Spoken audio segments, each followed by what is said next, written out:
Sa gitnang hapon, habang naliligo si Michelle Sarmiento sa labas na chair ng bahay ng tita niya, bigla siyang napasiga. May pares ng matang, nakasilip sa siwang malapit sa yero, nang pader mabilis ang kisap parang sanay sa pagmanman.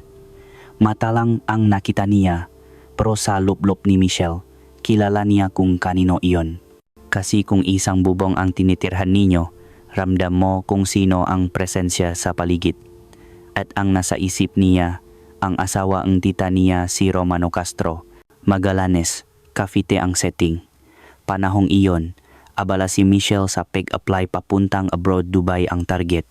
24 lang siya, punong pangarap at desperadong makaalis para mayahon ang sarili.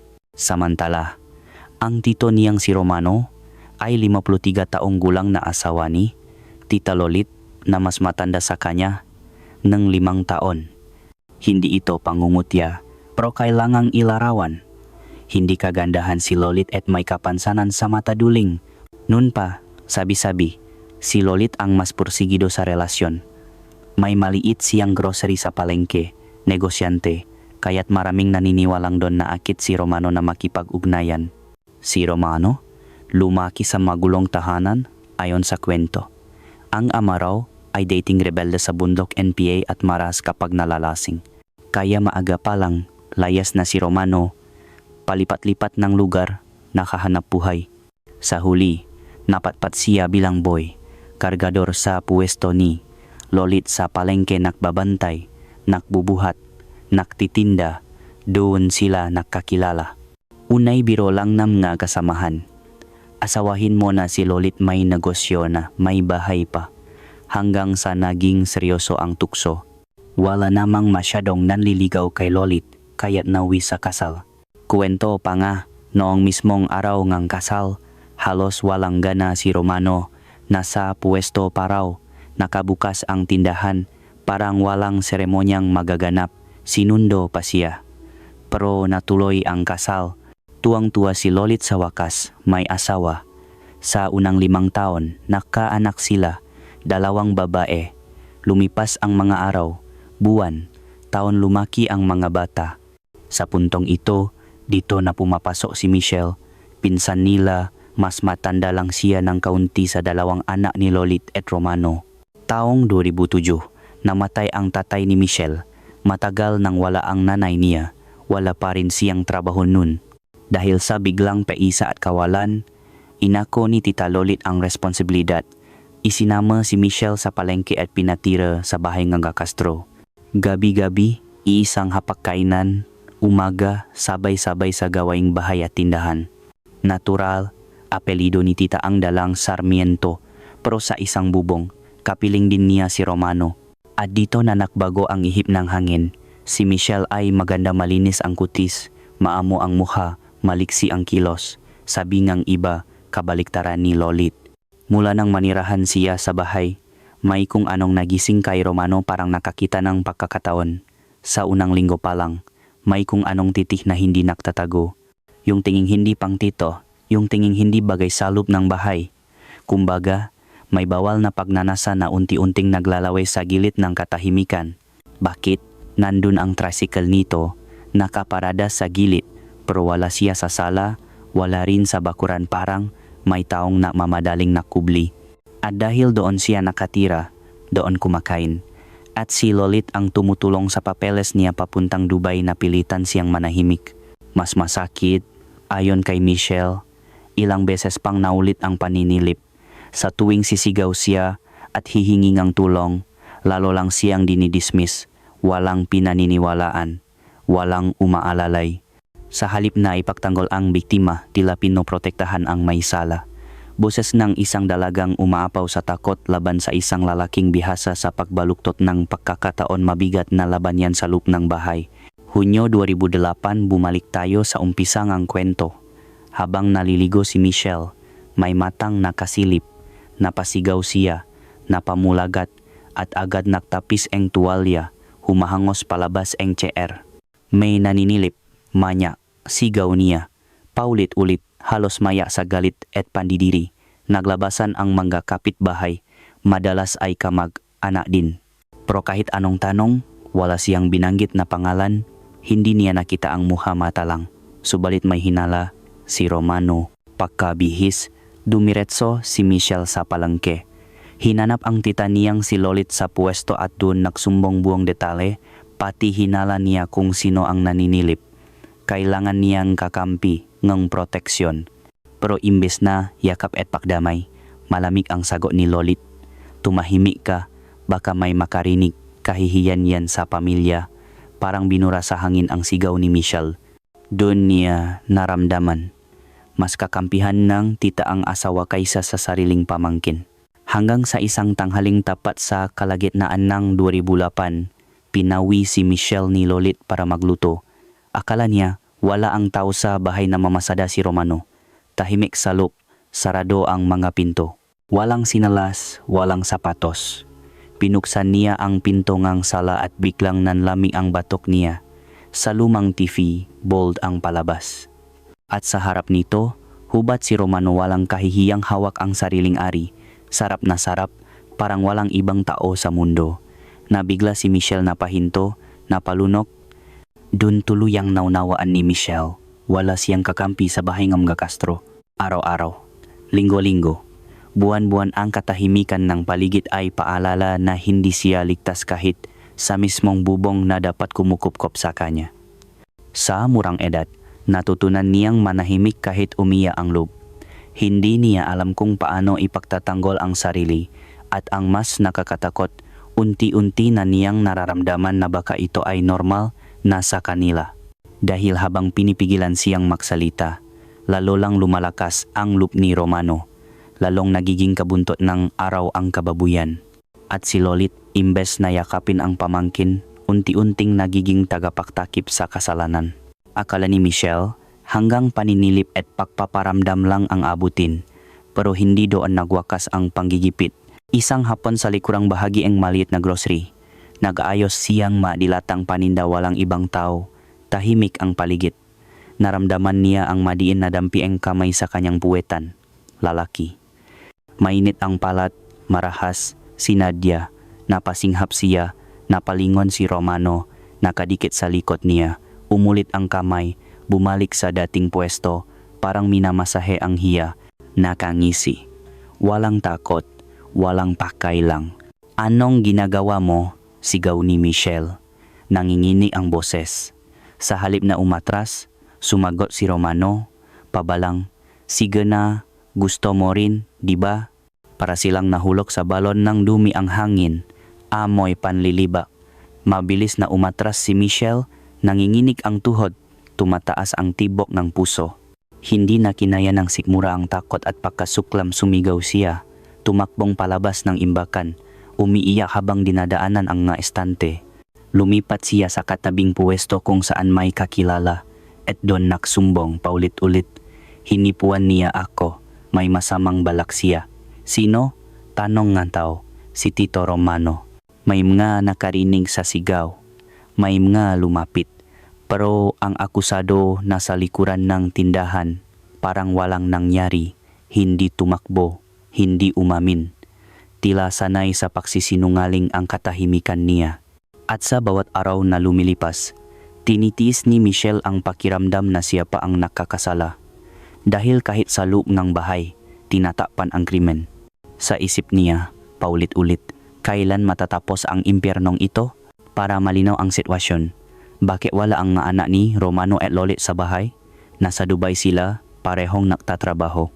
Kaya nga inaasikaso ng maasawa ang papeles ni Michelle para sumunod. Ibig sabihin, sa bahay, tatlo lang, si Michelle, si Tita Lolit at si Romano. Walang ibang sasaksi kapag sumabog ang gabi at dumating ang gabing iyon ang gabing magbabago sa lahat. Nakpaalam ang mag-asawa. Sakayng tricycle, pupunta raw sa lamay sa kabilang baryo. Kamag-anak din ang namatayan. Baka gabing-gabi na kami, sabi nila. Pinauwi si Michelle nang maaga pahinga ka na. Hindi na sumama si Michelle.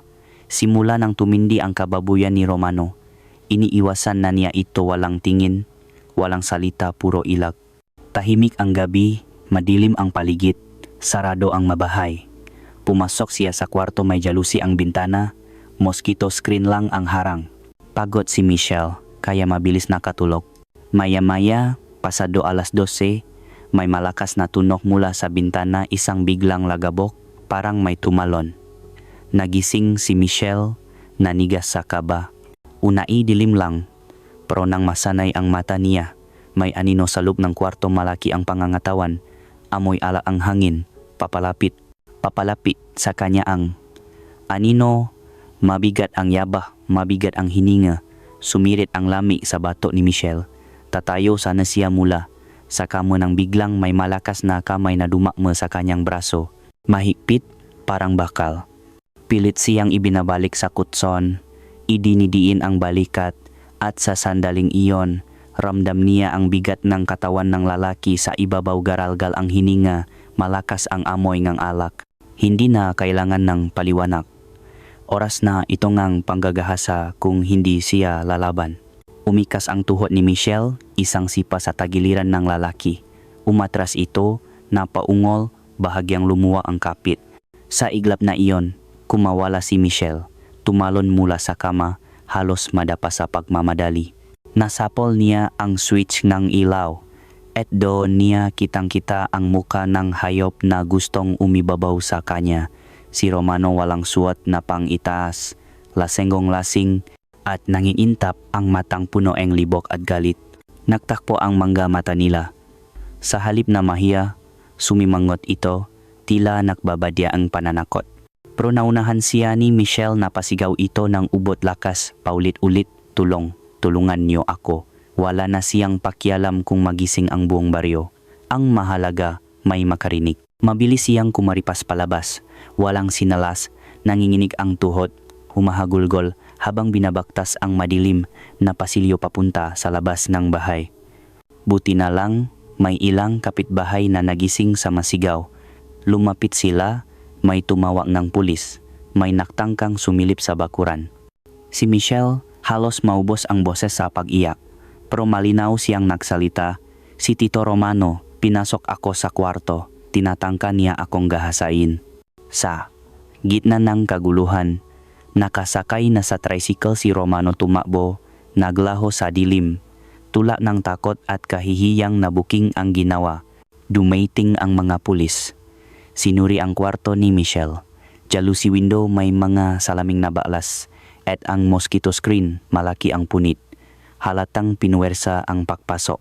Wala nang ibang pwedeng gumawa nito kundi ang taong may motibo, ang lalakiring kasambahay na matagal nang may malaswang intensyon. Sa gabing iyon, nag-umpisa ang opisyal na investigasyon. Nang dumating si Tita Lolit mula sa lamay at nalaman ang pangyayari, halata sa mukha niya ang lagablap ng galit, pero hindi sa ginawa ng asawa, kundi sa paksigaw at paksumbong ng pamangkin. Tumatanggi pa rin siyang maniwala kahit nga pulis na mismo ang nagsabing may ebidensyang malinaw. Punit na screen, baklas na jalusi, ugat ng pagpasok mula sa labas. Kahit wala na si Romano para magpaliwanag, ipinagtanggol pa rin niya ang asawa sa pamamagitan ng pagpapatahimik kay Michelle. Pero hindi lahat ng kamaana ay kayang magbula-bulagan. Nang umabot sa kabilang baryo ang balita, agad itong nalaman ni Bernardo Sarmiento, kapatid ni Lolit, tito rin ni Michelle. Walang pasakalye, sumundo siya sa biktima at inalisito sa poder ng mga Castro. Kung hindi lang nakatakas si Romano noong gabing yon, ako na mismo ang papatay sa hayop na yan, mariin niyang sabi, nanginginig sa galit. Sa puntong iyon, unang pagkakataon na may tumindig para kay Michelle. Isinampa ang kasong attempted rape laban kay Romano Castro.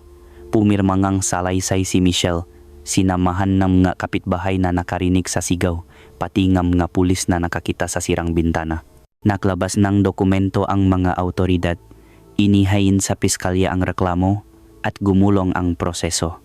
Pero habang sumusulong ang kaso, isang taong ayaw sumulpot, si Romano. Wala sa bahay, wala sa terminal, wala sa kamag-anak, parang naglaho. Lalong kumulo ang dugo ni Tito Bernardo. Hindi pwedeng ganito lang. Hustisya ang kailangan ni Michelle. Pero bago tuluyang pumitik ang galit, dumating ang pinakamahirap na yukto. Si Lolit mismo ang nagmakaawa sa kapatid. Paulit-ulit, halos luluhod, huwag na nating ituloy. Kawawa ang pamilya, kahihiyan ito. Pulos pakiusap, pulos takot sa sasabihin ng tao, pulos pagkukubli sa kasalanan. Ayaw pumaya ni Bernardo hanggat kaya, tatayong sandigan ni Michelle. Ngunit sa huli, ang pinakamasakit. Mismong si Michelle ang kinumbinsi ni Lolit. Pinaun sa utang na loob, inisa-isa ang lahat ng gastos para sa kanya. Ipinakita ang papeles sa pag-aabroad. Paulit-ulit ang tanong na, ano na lang ang sasabihin ng tao? At sa pusong isang dalagang pagod, takot, at desperadong makalis unti-unting napipihit ang desisyon. Kapag ipinakulong mo ang tito mo, wala kang mararating, sabi ni Lolit, malamig, mabigat, mapaninda. Parabang ang pangarap ni Michelle ang kapalit ng katarungan. Sa loob-loob niya, gusto niyang lumaban pero sino ang kasama niya pag-uwi? Saan siya titira? Ano ang kakainin?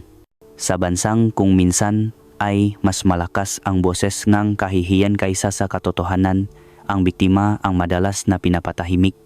Bago matapos ang taong 2008, formal na inurong ang kaso. Ilang linggo lang ang lumipas, umalis si Michelle papuntang Dubai. Sa airport, bitbit niya ang ilang gamit, ang pangarap na makalimot at ang lahat ng sakit na hindi nasukat ng salitang trauma.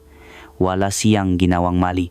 Nakaligtas siya sa mismong gabing iyon pero hindi niya nakuha ang hustisya. Samantala, si Romano hindi nahuli, hindi nakulong, hindi na parusahan. At ang tanong ng lahat, nasaan si Romano? Sa dulo ng maikling sagot bumalik siya kay Lolit. Parabang ibinaon nila sa limot ang panahong iyon o baka pinili na lamang ng pamilya ang katahimikan kaysa sa paharap sa mali. May mga gabing may kurot sa konsensya ang ilan. May mga araw na parang walang nangyari. Pero sa makasalanan ganito, hindi talaga nawawala ang multo. Kapag hindi ka sinisingil ng batas, konsensya ang babawi kung may konsensya pa nga ang gumawa. Sa Dubai, nagsimula si Michelle sa pinakamababa sales lady sa maliit na shop, minsan service crew, minsan tagalinis, tahimik siyang kumakayod. May mga gabing napapapikit siya sa bus stop, pinipigil ang pagluha kapag may mga pulis na dumaraan hindi dahil takot siya, kundi dahil naaalala niya ang gabing halos maagaw ang dangal niya. Tuwing umuuwi sa malit na bed space, nakukulong siya sandali, humihinga ng malalim, at nagpapasalamat, buhay pa ako. Ngunit hindi lahat ng sugat ay naghihilom dahil lang lumayo ka. Sa bawat sweldo, sa bawat remittance, sa bawat tawag pauwi, ramdam niya na hindi pera ang gamot sa trauma. Pero may pag-asa, kausap niya si Tito Bernardo, ang tanging kamag-anak na hindi natakot tumindik. Sa mga tawag, siya ang paalala na may kakampi si Michelle. Kung magbabago ang isip mo, nandito ako, wika nito. Kahit kailan, ilalaban kita. Sa kabilang dulo, ang pamilyang naiwan. Si Lolit hindi niya alam kung paano binubuhat ang araw-araw sa pilingang asawang dapat ay naging haligi pero naging halimaw. Kapag dumaraan si Romano sa palengke, may mga matang umiwas, may mga bibig na napapabulong pero walang nagtatapang-tapangan na magsumbong ulit. Dahil sa barangay na iyon, ang sismis ay mas maingay kaysa katotohanan at ang takot ay mas mabilis kumalat kaysa katarungan. Isang gabi, nabalik si Michelle sa alaala ng gabing tumalon ang anino sa bintana. Kung hindi ako nakasipa, kung hindi ako nakatakbo, napaupo siya, napahawak sa dibdib. Humihinga pa rin siya, iyon ang mahalaga. At may pangako siyang idinikit sa puso, hindi na siya mananahimik sa susunod. Kung may iba pang Michelle sa mundong ito sa baryo, sa palengke, sa isang bubong, kailangan nilang marinig na may pwedeng pumiling sarili nilang kaligtasan. Dahil ang toto, ang konsensyang salarin, bihirang kumatok sa sariling pinto, pero ang boses ng biktima, kapag minsang pinakinggan, pwedeng gumising sa buong komunidad. At sa puntong ito, ang istorya ay hindi patapos dahil ang katahimikan, minsan mas malakas kaysa sigaw, ngunit hindi habang buhay.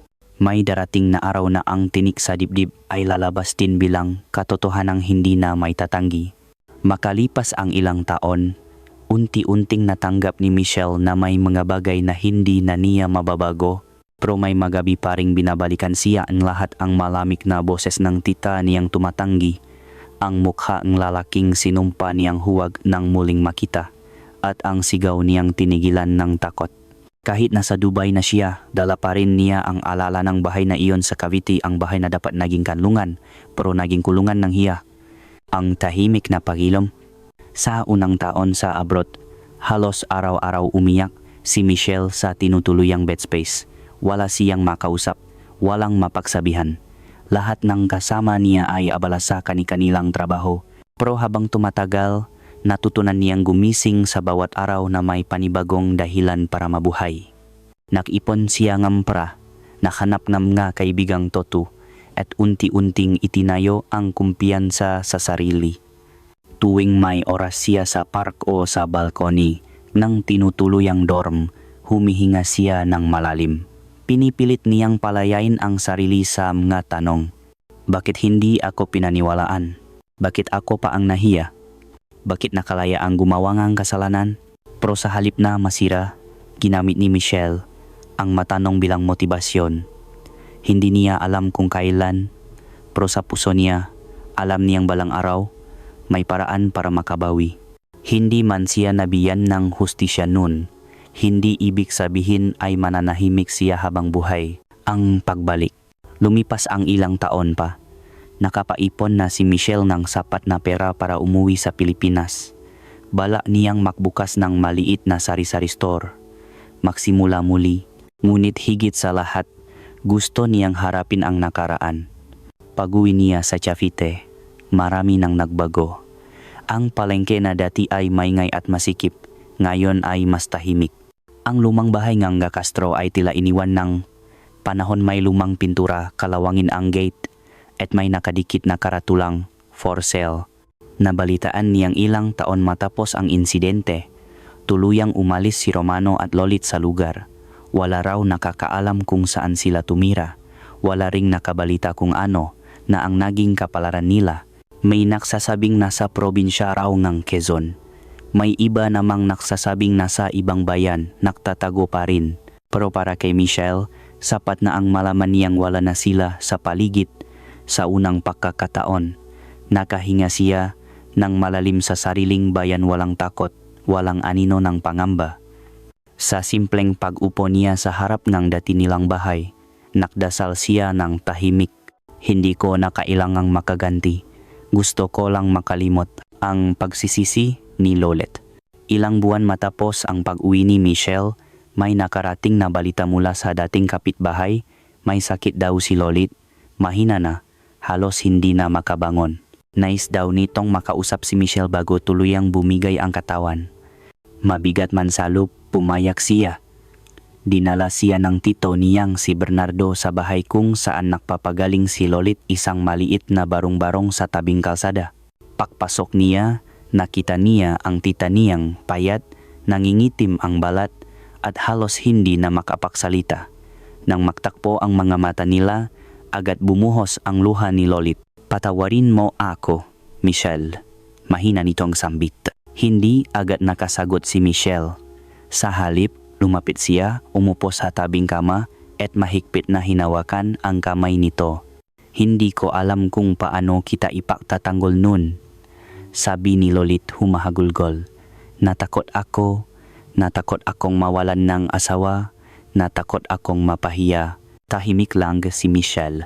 Hindi ko man may babalik yung mga araw na yon, duktong ni Lolit, pero sana malaman mong pinagsisisihan ko lahat. Doon napayak si Michelle, hindi dahil sa awa, kundi dahil sa pagbitaw. Matagal ko na kayong pinatawad, tita, sabi niya. Pero sana hindi mo na hinayaang mangyari yon sa iba. Ang pag-usap na iyon ang nagsilbing huling kabanata ng kanilang relasyon. Ilang linggo pagkatapos nun, tuluyang pumanaw si Lolit. Sa kabila ng lahat, pinuntahan pa rin ni Michelle ang libing, tahimik lang sa sulok. Hindi dahil gusto niyang makiramay kundi dahil gusto niyang isara ang sugat na matagal na niyang dala.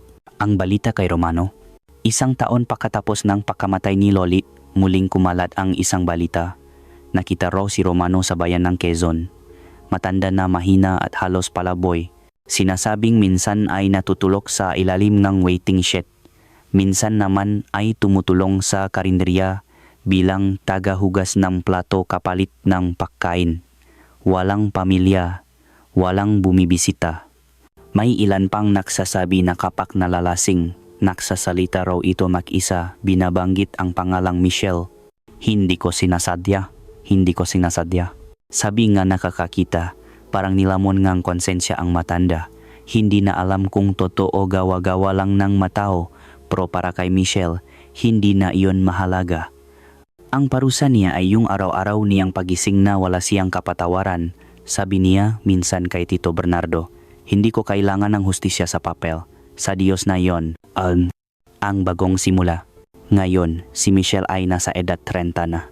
May sarili ng maliit na negosyo sa Cavite, isang tindahang bumubuhay sa kanya at sa pamangkin ng kaibigan niyang iniwan sa kanya sa Dubai. Tahimik ang buhay, pero puno ng pag-asa. Minsan, sa tuwing may batang bibili sa kanya ang gandi, nakikita niya ang sarili inosente, masayahin, walang alam sa bigat ng mundo. Kaya't madalas niyang sinasabihan ang mga dalagita sa paligid, kung may gumagawa sa inyo ng mali, huwag kayong mananahimik, huwag kayong matakot magsalita. Gamit ang karanasang mapait, ginamit niya ang tinik na matagal na niyang pinatahimik para tumulong sa iba. Nakikipagtulungan siya ngayon sa lokal na grupo na tumutulong sa mga biktima ng abuso sa kababaihan at kabataan. Siya na mismo ang nagbibigay ng payo. Siya na ang nagsasabi, hindi mo kasalanan, hawak mong sisihin ang sarili mo. Ang aral na naiwan. Ang kwento ni Michelle Sarmiento ay hindi lang kwento en Pampanga-Abuso. Ito ay salamin ng mga tahimik na boses sa bawat sulok ng bansa, mga boses na nilulunot ng hiya, ng takot at ng pangamba na baka walang maniwala. Ngunit sa dulo, ipinakita niya na ang katahimikan ay hindi sukatan ng kahinaan. Minsan, ang pinakatahimik na tao ang may pinakamatinding pinaglaban. At sa mga Romano ng mundong nga lalaking ginagamit ang lakas sa maling paraan, isang paalala. Maaring hindi kayo mahuli ng batas, pero walang takas sa sariling konsensya. Ang hustisya ay maaring mabagal, pero hindi ito nawawala. Dumarating ito sa anyong ng pagtanda, ng pakasira ng pangalan, o nga gabi-gabing walang tulog dahil sa bigat ng alaala. Ang huling linya. Sa huling gabi bago siya matulog, habang nakaupo si Michelle sa harap ng tindahan, tinitingnan niya ang buwan. Tahimik, malamig, pero maliwanag. Naalala niya ang sarili noong gabing sinubukang wasakin ang kanyang dangal, ang sigaw, ang takot, at ang tapang na sinundan nito. Ngayon, iba na, hindi na siya biktima. Isa na siyang babaeng nakaligtas, at higit sa lahat, babaeng muling tumindi. At kung may maririnig man siyang boses ng nakaraan, marahan niyang isasagot, hindi mo ako natalo.